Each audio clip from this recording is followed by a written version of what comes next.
네, 굿모닝 인포맥스 계속해서 이어가 보도록 하겠습니다. 자, 지난주 이 한미 정상회담 이후 핵 추진 잠수함 건조가 승인이 됐고 또 트럼프 대통령 같은 경우는 하나오션 필리조선소를 직접 언급을 하기도 했습니다.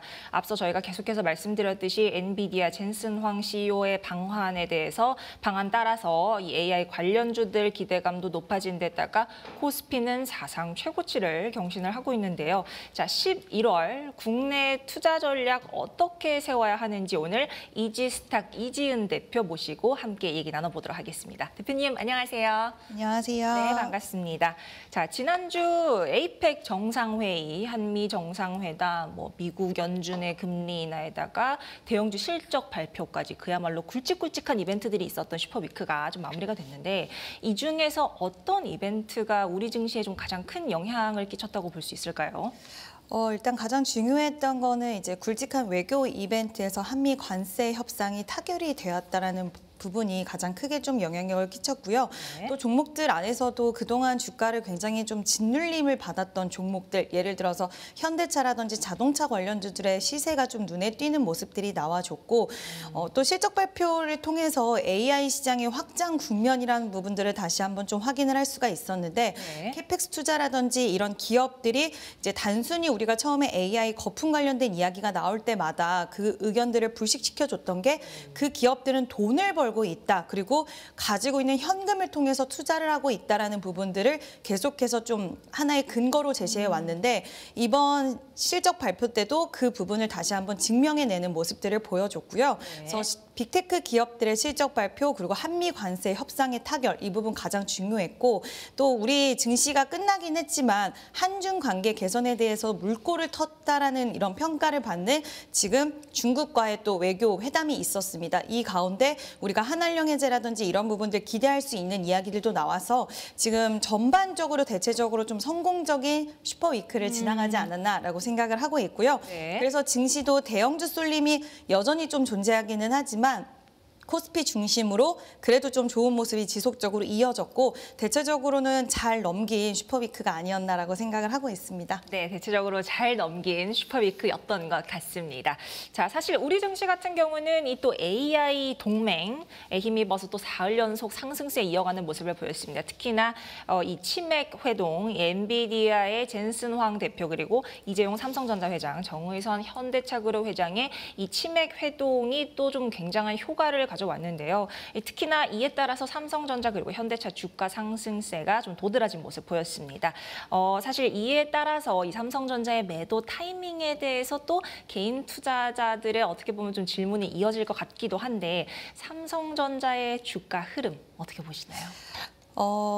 사실 가장 많이 듣는 질문 중에 하나인 그렇죠. 것 같은데요. 네. 저는 개인적으로 지금 삼성전자, SK 하이닉스 두 기업을 두고 봤을 때 메모리 업사이클이 탔다는 것을 분명한 이 상황 속에서 굳이 부분에 부정적인 시나리오가 없는 가운데 매도에 대한 부분들은 좀 천천히 해도 괜찮지 않을까라고 개인적으로 생각을 하고 있고요. 네. 이번 삼성전자의 실적이 자세하게 공개가 되었는데 관련돼서 기대할 수 있는 부분들이 많이 나온 게 삼성전자 같은 경우에는 범용 D램 쪽, 레거시 D램 쪽에 생산 시설 자체를 가장 크게 보유를 하고 있는데 이번 실적에서 지금 낸드 쪽, SSD 그리고 레거시 쪽의 매출이 상당히 많이 올라온 부분들을 확인할 수가 있었는데 네. 이 사이클 자체가 지금 범용 D램 같은 경우에는 가격이 계속적으로 좀 올라가면서 우리가 쇼티지 현상까지도 이야기가 나올 정도면 가격이 쉽게 꺼지지는 않고 가격의 우상향 기조가 그래도 좀 계속되거나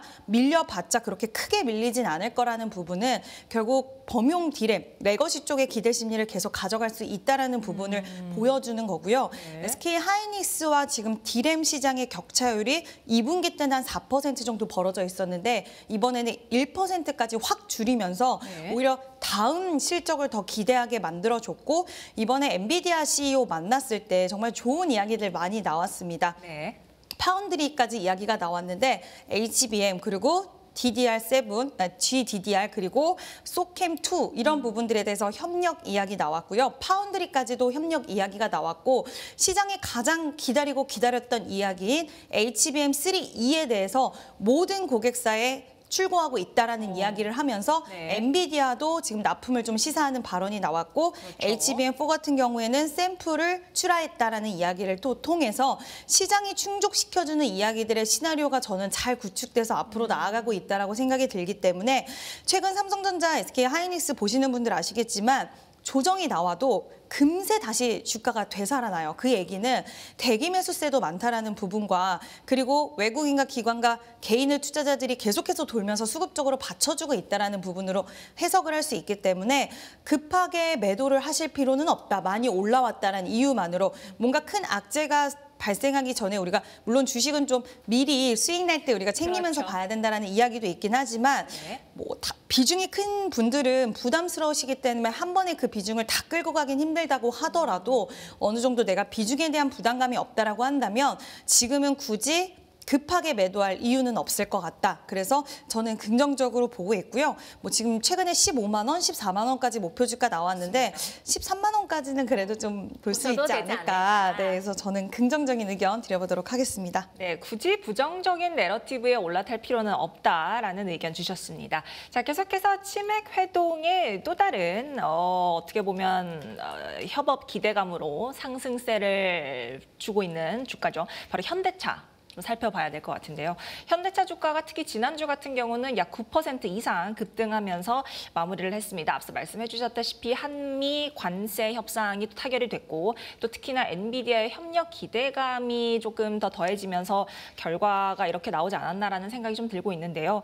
특히나 자동차 관세 같은 경우가 또 25%에서 약 15%까지 낮아지면서 실적에 대한 좀 기대감도 어느 정도 반영이 되고 있지 않나 하는 생각이 듭니다. 자, 이번 관세 인하 어떻게 4분기 실적이 아무래도 지난 3분기 실적이 너무 안 좋았다 보니까 4분기 실적이 조금 긍정적인 영향을 끼칠 수 있을까요?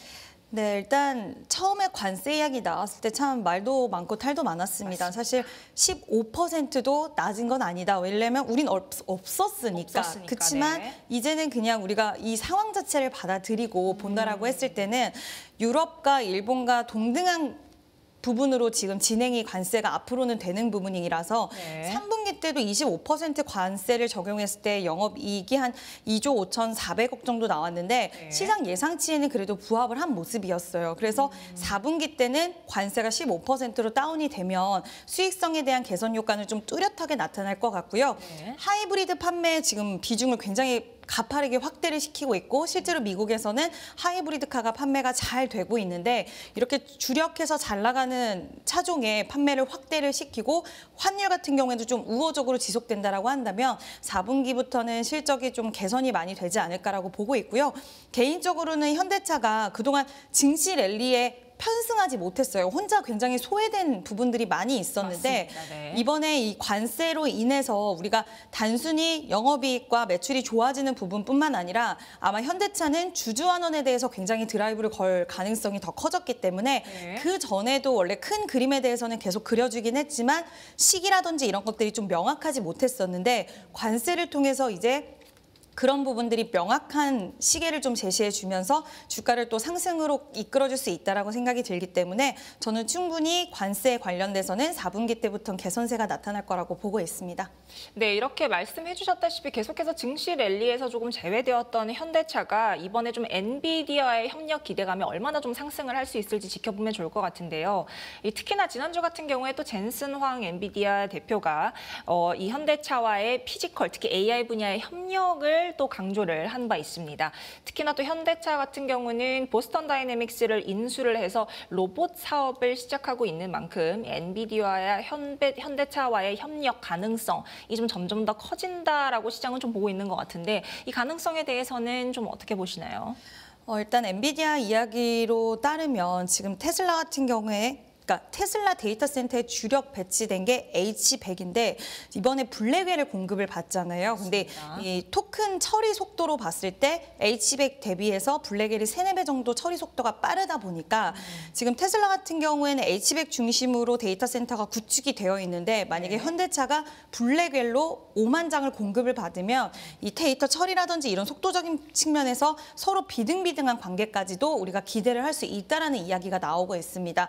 그리고 지금 로드맵 공개를 한 걸 보면 2026년 초에는 아틀라스 3세대 공개를 하고 실증 데이터 축적으로 들어갈 것이고, 그리고 2026년 5월 달에는 페이스카, 이제 자율주행차를 공개를 해서 또 데이터를 축적하는 시즌에 들어가기 때문에 시장에서는 당장은 이런 속도적인 부분들을 따라잡기는 어려울 수는 있겠지만, 블랙웰을 통해서 블랙웰 같은 경우에는 중국에 또 공급이 지금은 안 되고 있어요. 그렇다 네. 보니 피지컬 AI 쪽에 대한 모멘텀이 부재했기 때문에 아쉬워했던 그런 현대차에 대한 부분들을 굉장히 좋아지게, 개선되게 만들 수 있는 부분이고, 또 중국에 비해서 좀 전기차라든지 여러 가지 뒤처졌다라는 평가도 있었는데 네. 이런 부분들도 상당히 올라올 수 있다. 그래서 저는 이번 피지컬 AI 관련돼서는 현대차의 이런 움직임 자체가, 물론 당장 드라마틱하게 현대차가 뭔가 바뀐다라는 것은 아니지만 네. 그래도 투자자들 입장에서는 뭔가 새로운 모멘텀, 그리고 자율주행 쪽, 그렇죠. 로봇 쪽에서 항상 좀 뒤처진다라는 이런 이미지 자체가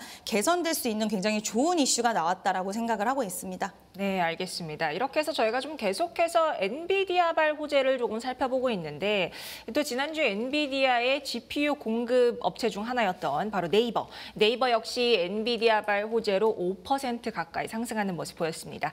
특히 이혜진 네이버 의장이 또 이재명 대통령과 젠슨왕 CEO와 함께 만나서 엔비디아와 함께 피지컬 AI 공동 플랫폼 개발하겠다라고 밝혔는데요. 자, 네이버 같은 경우가 엔비디아와 협력을 하게 되면 주로 어떤 사업에 좀 주력을 하게 될지, 어떤 영향 좀 시장에 미치게 될지 함께 조금 짚어주시죠. 그동안 네이버가 이야기했던 부분은 이제 국가 주도 AI에서 소버린 AI 2.0 시대에 그렇죠. 대한 전략들을 지속적으로 이야기를 했는데 네. 그게 좀 더 본격화되는 정말 큰 이슈다라고 생각을 하고 있습니다. 네. 서로 갖고 있는 기술력을 공유를 해서 이제 협력을 해서 이 소버린 2.0을 많은 산업, 우리나라 특히 제조업 중심의 산업이다 보니까 조선이라든지 이런 제조업 중심의 산업에 퍼뜨리는 부분들을 가져가려고 네이버 입장에선 진행을 하는 부분이고요.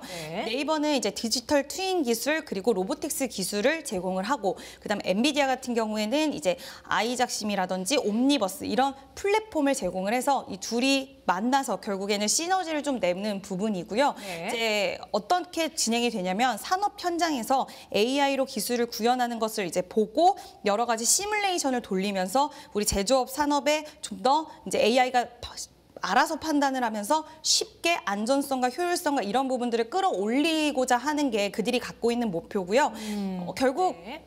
GPU가 사실 블랙웰이 들어온다라는 것은 그만큼 우리나라 AI를 바라보는, 특히 소프트웨어를 바라보는 쪽은 기술이 많이 뒤처졌다. 그리고 우리나라에 굉장히 제한적일 수밖에 없다. 언어적인 부분이라든지 그렇죠. 이런 것들이 굉장히 제한적이다라는 이야기들이 많았는데 네. 이번에 블랙웰을 제공을 받음에 따라서 좀 더 확장적이고 그리고 빠른 속도 그리고 다양하게 좀 넓게 진행이 된다라는 부분들을 봤을 때는 저는 네이버도 좋게 보고 있어요. 그리고 네이버도 대표적으로 최근에 지수 대비해서는 네. 같이 좀 많이 탄력적인 모습을 보여주지 못한 대표적인 대기업 중에 하나라고 맞습니다. 생각이 네. 들어서 충분히 좀 보유하신 분들은 긍정 시각 열어두셔도 되지 않을까라고 보고 있고요.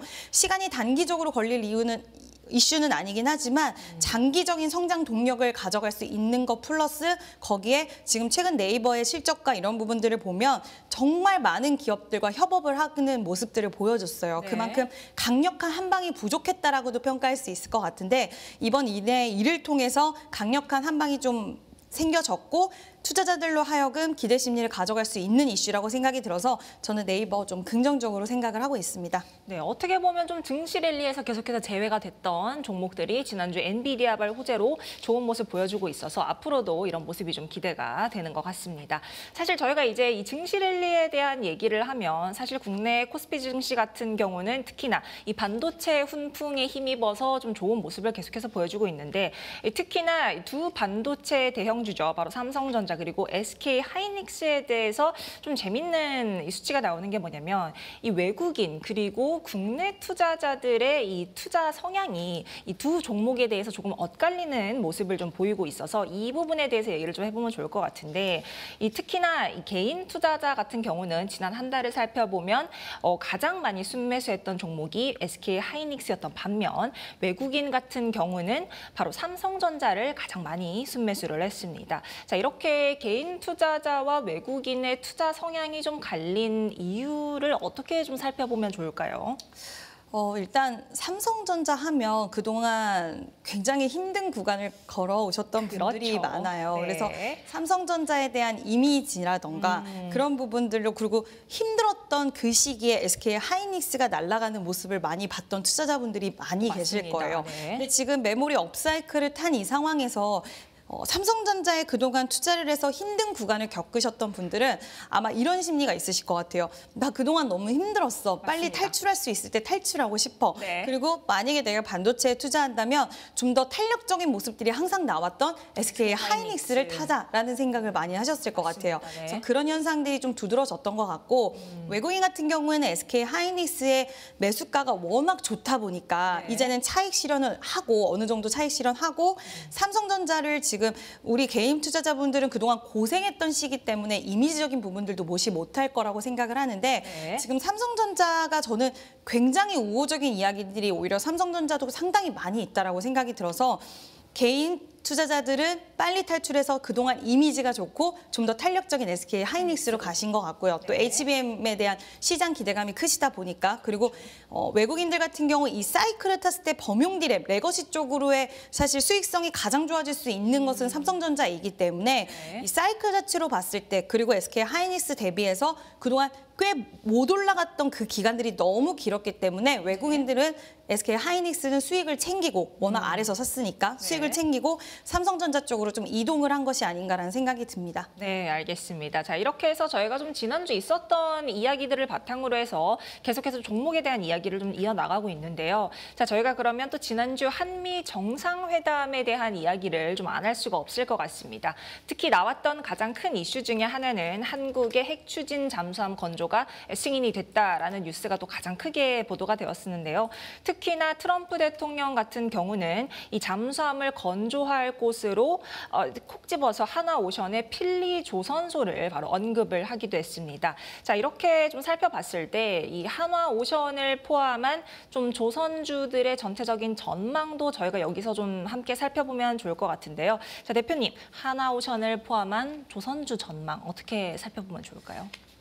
저는 너무 그냥 아직은 괜찮다라고 생각을 하는데요. 괜찮다, 네. 물론 조선주들의 그동안 시세 랠리가 부담스러우신 분들도 많이 계실 것 같아요. 네. 근데 저는 보유하신 분들은 뭐 크게 역시나 조선 같은 경우에도 뭐 미국이 일본과의 협력이라던가 이런 그리고 또 지금 발주 자체로 봤을 때 조선업의 발주는 좀 줄어들었다는 이야기도 있기는 하지만 또 친환경 선박으로 옮기는 그 가운데 규제가 아직까지는 확실히 풀어지진 않았다. 뭐 이런 이야기들이 있기는 하지만 네. 그럼에도 불구하고 좀 볼 수 있는 부분은 지금 한미 협상 과정에서 미국과의 관계가 더욱더 공공연하게 됐다라는 부분과 LNG 프로젝트에 대한 운반선 발주는 확실히 많아질 수밖에 없다라고 보는 게 네. 지금 한국가스공사 쪽에서도 우리가 LNG 더 많이 사겠다라고 이번에 이야기가 나왔어요. 맞습니다. 네. 근데 미국에서는 지금 이번에 미국 무역 대표 그 단에서 이야기 나온 게 이제 앞으로 LNG 수출하는 데 있어서 LNG 운반선을 미국 내에서 건조한 걸로 사용을 해야 된다는 이야기가 나오고 있는 만큼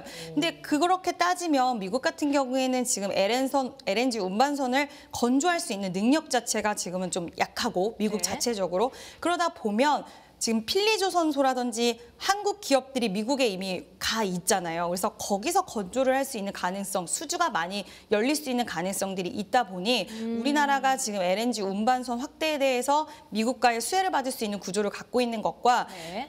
러시아와 EU 관계도 그렇고 지금 일본도 그렇고 많은 나라들의 LNG 운반선에 대해서 굉장히 확대를 하고 있는 흐름들이 프로젝트들이 굉장히 많아질 거예요. 이제 앞으로. 네. 그게 내년부터는 더 기하급수적으로 늘어난다는 이야기가 있는데 여기서 우리나라가 가장 잘하는 게 사실 LNG 운반선 쪽이거든요. 컨테이너선 쪽은 중국 쪽이 잘하긴 하지만 네. 고부가 가치 선박이고 굉장히 기술력이 요하는데 이걸 우리나라가 잘하기 때문에 이와 관련돼서 LNG 운반선 확대는 결국 마진을 많이 남길 수 있는 부분이고 또 새로운 프로젝트에 대한 기대 심리는 여전히 존재한다라고 생각이 들어서 저는 조선주들 최근에 조정이 좀 나왔어요. 근데 조정이 그렇게 깊지 않았어요. 아마 더 빠졌으면 좋았겠다라고 생각하시는 투자자분들이 많을 정도로 계속해서 방어가 이렇게 나온다라는 건 네. 저는 충분히 아직까지 시장에서는 좀 더 기대를 하고 있는 여력들이 있다. 그리고 저 또한 업황으로 봤을 때도 아직까지는 보유 관점 유지해 주셔도 되지 않을까라고 생각을 하고 있고 신규 접근도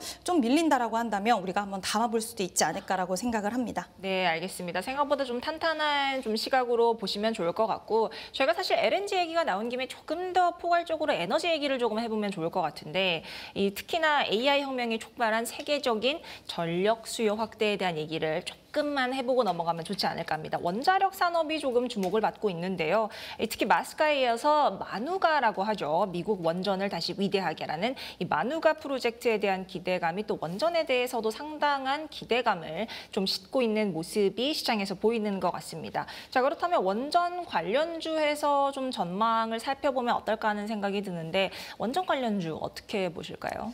우리나라가 굉장히 기술적으로 사실 원전 관련돼서는 네. 상당히 좀 잘 가지고 있는 그런 상황입니다. 네. 설계, 조달, 시공 능력, EPC 능력을 상당히 좋게 갖고 있고 최근에 웨스팅하우스와의 이제 미국에서 원전 관련된 투자 이야기, 신규 원자로 사업에 800억 달러, 우리나라 돈으로 115조 원 투자하겠다고 이야기를 나왔는데 사실 웨스팅하우스는 그들 자체로 이 원전을 지을 수 있는 능력 자체가 없다라고 보기엔 좀 어렵겠지만 네. 이런 시공하고 이런 부분들이 좀 부재하고 어렵다 보니 도움을 받을 수밖에 없는 그런 상황 속에서 우리나라를 선택할 가능성이 크지 않다라는 게 시장의 중론이고요. 네. 물론 이 부분에 있어서는 아직은 확인은 해봐야 되긴 하겠지만 지금 러시아와 중국이 손을 잡고 원전 시장 쪽에서도 굉장히 확대하려는 흐름들이 있었는데 얼마 전에 트럼프가 러시아와 중국이 원전 산업에서 활개를 치는 건 보고 싶지 않다. 물론 중국과 이번에 약간의 화해 무드는 있었지만 핵심적으로 완전히 관계가 개선됐다라고 보기에는 어렵기 그렇죠. 때문에 네. 지금 원전 같은 경우에도 분명히 이런 공급망에 대해서 아마 이제 도움이 필요한데 우리나라 쪽으로 손을 뻗을 가능성이 가장 크지 않나. 왜냐하면 기술 자체가 너무나 좋기 때문에 우리나라가 이런 부분들에 대한 가능성 봤을 때는 저는 원전은 충분히 좀 매력적이다. 다만 우리가 시장에서 알고 있는 현대건설, 두산에너빌리티, 한전기술 이런 핵심적인 종목들만 지금은 보시는 게 맞지 않을까라고 생각을 하고 있습니다. 네, 알겠습니다. 자, 이렇게 해서 저희가 좀 이제 조선주나 원전 관련주 이렇게 몇몇 섹터에 대해서 조금 확인을 했는데 마지막으로 저희가 좀 시장의 전체 흐름 한 번 더 좀 짚어보고 가면 어떨까 합니다. 사실 이 코스피가 역대 최고점을 계속해서 쓰고 있는 불장 속에서 사실 이달의 코스피 일평균 회전율이 4개월 이래 최고치를 기록했다고 합니다. 자, 앞으로 사실 방산이나 증권, 특히나 또 제약업종의 주요 기업의 실적 발표도 앞두고 있는 만큼 시장의 기대감이 조금 더 올라가고 있는 상황인데요. 자, 사실 이 코스피 회전율이 높아졌다라는 게 정확히 뭘 의미하는지 그리고 이런 시장에서는 좀 어떤 투자 전략 가져가면 좋을지 이 부분에 대해서 마지막으로 의견 여쭙겠습니다. 네, 일단 이 수치가 높을수록 투자자들의 거래가 굉장히 활발하게 일어나왔다. 투자자 간의 거래가 활발히 일어났다라는 부분이고요. 네. 그만큼 시장을 긍정적으로 바라보는 시각 자체가 많다라는 것으로 해석을 할 수가 있는데 이제 고객 예탁금이 지금 한 85조 원까지 또 올라왔어요. 그래서 엄청나게 지금 코로나 때 이상으로 예탁금이 늘어나고 있고 예금에서 주식 계좌로 돈을 많이 옮기신다고 하더라고요. 네. 그래서 이런 부분들로 봤을 때 시장이 이제 또 우리가 한편으로는 과열에 대한 걱정들도 안 할 수는 없지만 저는 개인적으로 이런 증시 상황이 자주 오는 것은 아니잖아요. 그래서 이 시기를 누릴 수 있을 만큼 누리는 것도 하나의 투자자들의 또 기회이자 특권이지 않을까라는 생각이 들어서 네. 항상 말씀을 많이 드렸긴 하지만 분할 매수와 분할 매도 관점이 그 어느 때보다 좀 필요한 것 같아요. 내가 팔고 나서 더 가는 경우들도 많고요. 네. 주도 섹터를 한번 타면 지금 반도체도 그렇지만 뭐 조선, 방산 이런 주도 섹터에서 나오는 상승세는